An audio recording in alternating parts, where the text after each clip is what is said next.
प्रत्येक वर्ष कार्तिक कृष्ण अमावास्या तिथि दीपावली पालन करा जाए। चलित वर्ष 12 नवेम्बर रे दीपावली। यह हिंदू धर्मर प्रमुख पर्व मध्यरु गोटिए। एही दिन घर को सजाइबा सह माँ लक्ष्मी और भगवान गणेश और कुबेर पूजार्चना करा जाए।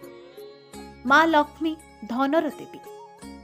माँ कृपारु जीवन रे धन संपत्ति वृद्धि होइथाय। घरे सुख समृद्धि प्रवेश करिथाय। दीपावली दिन माँ लक्ष्मी को निष्ठार सह पूजा करिबार विधि रहिछि। मात्र किछि स्वतंत्र दिग प्रति ध्यान देबा नित्यान्त आवश्यक।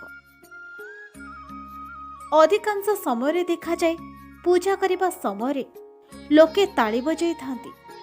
दीपावली दिन माँ को पूजा समय ताली बजांतु नहीं।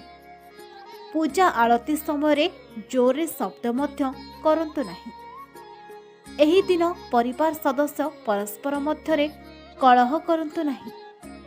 कौनसी व्यक्ति को अपमान मध्य करंतु नहीं। दीपावली दिन चिरा फटा पोशाक पिंधंतु नहीं।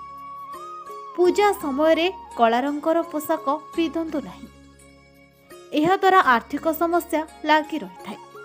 पूजा परे मध्य पूजा कक्षरे लाइट लगाई रखंतु।